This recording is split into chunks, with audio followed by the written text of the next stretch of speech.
Sidang perwakilan yang dihormati sekalian, kita panjatkan kesyukuran kepada Allah Subhanahu wa taala di atas izin limpah kurnianya. Ini merupakan hari yang terakhir himpunan 2014 persidangan UMNO pada kali ini. Kita panjatkan kesyukuran kepada Allah Subhanahu wa taala. UMNO Barisan Nasional masih memerintah di negara ini. Sidang perwakilan yang dihormati sekalian, saya sedar dan tahu peringatan daripada Tan Sri Pengurus Tetap masa tak cukup dan sering saya dalam ucapan persidangan ini terbabas. Maka saya nak pendekkan ucapan ini seboleh-bolehnya. Saya akan menyentuh dua perkara. Kerana kita harus sedar dan tahu sidang perwakilan yang dihormati sekalian. Dalam berhadapan dengan cabaran yang kita lalui, kita harus berpijak di bumi yang nyata. Keadaan pada hari ini amat mencabar. Bukan setakat untuk Barisan Nasional, bahkan juga UMNO, apatah lagi agama Islam dan umat Melayu di negara ini. Menyedari hakikat ini, saya akan membicarakan dua perkara. Pertama, yaitu mengenai dengan isu pendaftaran ahli dan daftar pemilih. Dan saya selaku pengurusi jawatan kuasa ini. Yang keduanya, saya akan menyentuh mengenai dan perkara yang cukup penting, bagaimana harus kita menangani dan mengurus perbedaan di dalam negara hari ini. Ini merupakan perkara yang pokok dalam memantapkan perjuangan bangsa kita dan agama kita. Seperti yang diungkapkan oleh Yang Amat Berhormat Presiden beberapa kali dalam himpunan ini. It's a game of number. Daftar pemilih ini cukup penting bagi kita untuk memastikan survival. Bukan setakat UMNO, Parti UMNO, bangsa Melayu di negara ini. Gagal kita menterjemahkannya, jumlahnya mencukupi untuk membolehkan kita menang dalam pilihan raya, maka gagallah kita akan berkuasa. Saya bimbang setelah langkah demi langkah yang kita lakukan, di peringkat Majlis Tinggi kita putuskan, kita turunkan kuasa ke peringkat negeri dan bahagian-bahagian untuk meramaikan bukan setakat ahlinya UMNO, tapi juga menjadi pengundi. Apa artinya kita menjadi ahli UMNO kalau tak mampu memperkasakan UMNO untuk memberi undi dan sokongan dalam pilihan raya? Ini penting. Dalam pengkalan data Suruhanjaya Pilihan Raya, dari Jun 2013 sehingga September 2014, bimbang saya data dia. Saya nak paparkan. Kalau nampak hak yang melonjak tinggi. UMNO 5.939, DAP 9.309. Yang tinggi grafnya. Hak parti-parti komponen cukup membimbangkan. MCA 256, MIC 266, Gerakan 373. Yang Amat Berhormat Presiden mengarahkan saya untuk panggil semua parti-parti komponen untuk memastikan supaya dapat gerakan nasional kita lakukan. Dan saya juga daerah edarkan satu taklimat daftar dan pindah bantahan, satu manual bantahan rang daftar pemilih ke seluruh bahagian di seluruh negara kita, termasuk parti-parti komponen Barisan Nasional. Untuk memastikan supaya gerakan ini dapat kita jayakan.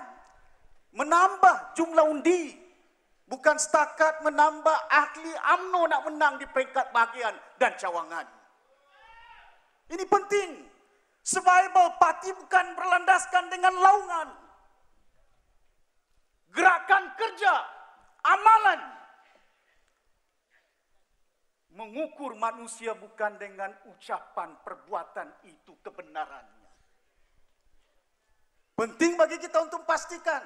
Maka dengan itu yang amat berhormat Presiden mengumumkan dalam ucapan taklimat online.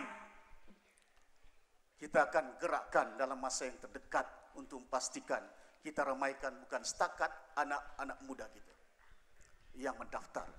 Tapi nak daftar, saya dah maklumkan, dah taklimatkan cukup panjang.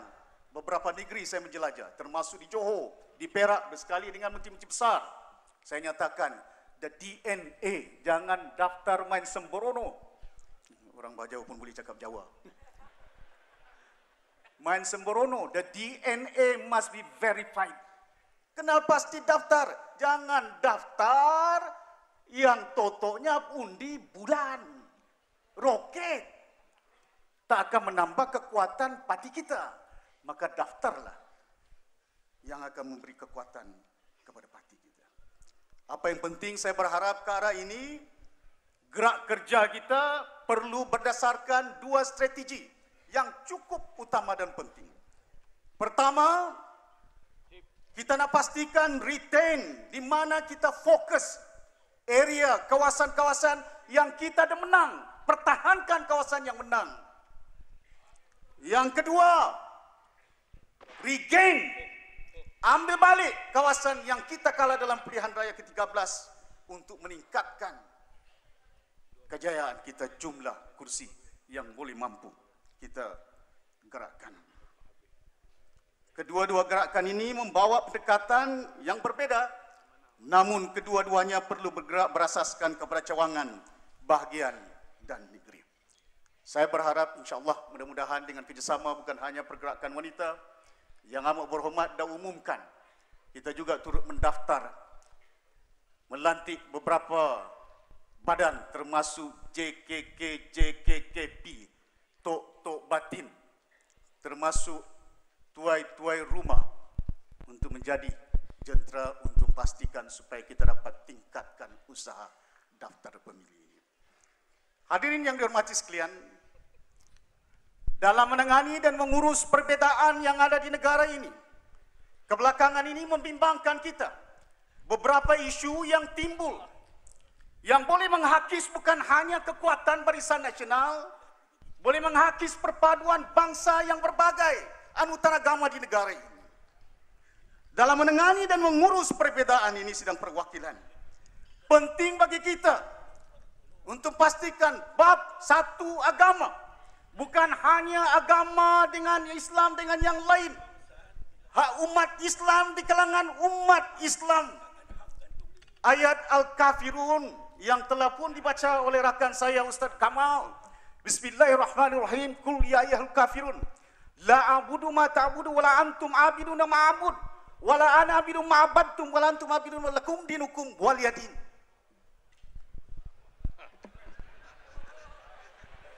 Laju betul.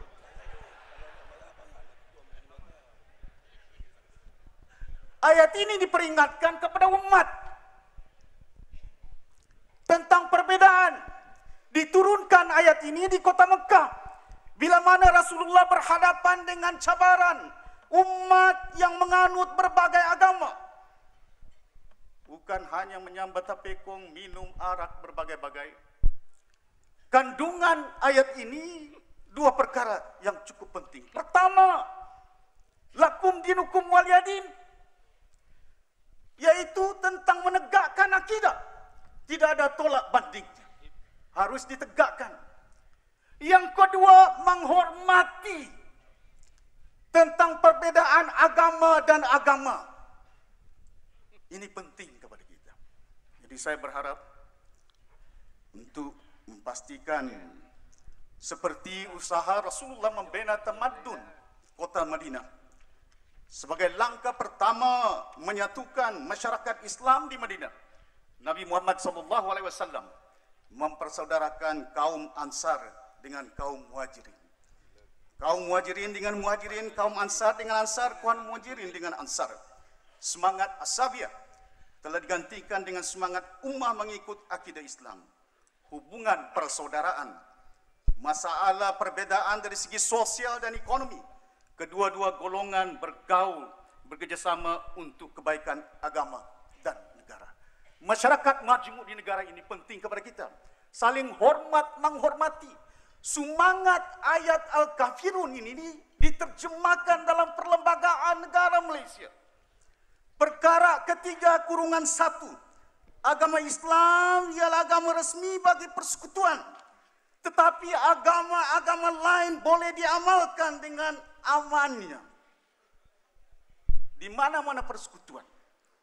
Perkara 152. Dalam perlembagaan kedudukan bahasa Melayu sebagai bahasa kebangsaan tanpa dinafikan hak-hak etnik lain menggunakan bahasa mereka. Perkara 153, kedudukan keistimewaan orang Melayu dan Bumiputera terjamin di dalam perlembagaan. Jadi yang penting kepada kita toleransi di kalangan berbagai kaum. Hadirin yang dihormati sekalian, saya mencadangkan supaya jangan banyak kekeliruan, kita perlu mewujudkan penyelesaian koordinasi di antara institusi agama sebagai contoh Majlis Fatwa Kebangsaan bersama Majlis Agama Negeri. Ketiga, memantapkan penguasaan Majlis Agama dan Mahkamah Syariah. Ini semuanya mengikut saranan Ahli Sunnah wal Jamaah Imam Syafi'i yang abdal. Hadirin yang dihormati sekalian, dalam membasmi kemiskinan merupakan perkara yang penting di negara ini. Dan saya berharap usaha ini dapat kita jayakan. Walaupun saya sedar dan tahu ada banyak peningkatan, banyak usaha yang kita lakukan. Tetapi saya menyedari juga terlampau banyak agensi membasmi kemiskinan, menjalankan tugas yang sama. Sebagai contoh setakat ini 18 agensi. Maka saya cadangkan perlu mengkaji semula peranan kesemua agensi untuk keberkesanan program-program yang sedia ada. Saya ingin mencadangkan agar satu badan khusus diwujudkan bagi mengkoordinasi sekaligus memantau program-program pembasmian kemiskinan. Badan ini akan bertanggung jawab menjelaras dan mementapkan KPI sebagai monitoring body kepada agensi-agensi. Dalam usaha untuk meningkatkan keusahawanan antara kesukaran banyak dibicarakan oleh para perwakilan 2-3 hari yang lalu. Kesukaran mendapat pembiayaan keuangan, kurangnya pengetahuan mengenai kemudahan pembiayaan, terlalu banyak dokumentasi dan syarat-syarat yang dikenakan. Betul tak?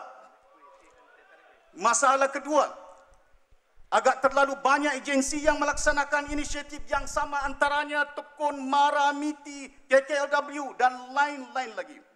Di antara kemudahan yang disediakan bertindih di antara satu sama lain, yang mana telah menyebabkan sumber peruntukan keuangan yang disalurkan tidak dimanfaatkan secara maksimumnya. Maka dengan itu saya mencadangkan koordinasi pengstrukturan semula berkenaan kemudahan pembiayaan keuangan ini perlu diwujudkan. Hadirin yang dihormati sekalian, seperkara lagi, saya dah tahu lonceng dah bunyi dah. Bab perumahan banyak dibicarakan dalam perhimpunan ini.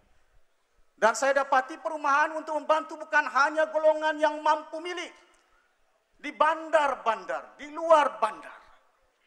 Saya berharap Yang Amat Berhormat Datuk Seri Presiden usaha untuk membantu masyarakat kita menerusi prima. Satu langkah yang baik dapat dipanjangkan sampai ke peringkat luar bandar. Kerana ini merupakan satu kaedah yang boleh membantu masyarakat di peringkat luar bandar. Kerana saya sedar, di peringkat bandar dah ada prima, di peringkat bandar ada SCDC, di peringkat bandar ada SPNB. Hak di luar bandar cuma KKLW.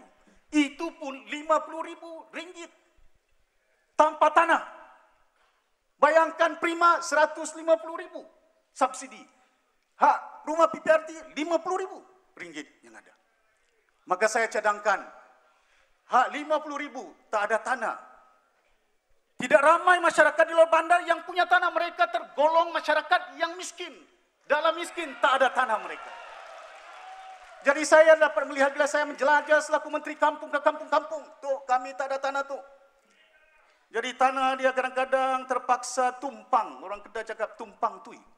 Kalau ayahanda dia, abang dia ada tanah, bina tanah ke situ. Saya berharap dalam masa yang mendatang, mudah-mudahan Datuk Seri dengan GST ada, peruntukan sedikit banyak dapat kita tingkatkan untuk membolehkan. Supaya termasuk tanah untuk fakir-fakir miskin di luar bandar dapat kita masukkan. Dalam mengatasi masalah jurang, luar bandar dengan bandar, saya nak catatkan sedikit. Daripada rancangan Malaysia ketiga sampai Malaysia ke-9, peruntukan yang diberikan kepada negeri Sabah dan Sarawak hanya berjumlah 14% saja daripada rancangan ketiga sampai ke-9. Peningkatan alhamdulillah di bawah pimpinan yang amat berhormat Datuk Seri Muhammad Najib selaku Menteri Kewangan dah pun meningkat. Saya berharap Datuk Seri dengan GST ada, boleh tambah peruntukan untuk membolehkan kita dapat tingkatkan usaha-usaha ini. Akta hasutan akhirnya saya ucapkan syabas kepada yang amat berhormat Datuk Seri Presiden, ini penting. Dan saya selaku Ketua Bahagian dari Sempurna, dengan kata-kata itu saya berdoa kepada Allah SWT, mudah-mudahan kita akan mendapat keberkatan daripada Allah SWT dan petunjuk untuk memimpin bangsa dan negara kita. Sekian, wabillahi taufiq wal hidayah. Wassalamualaikum warahmatullahi wabarakatuh.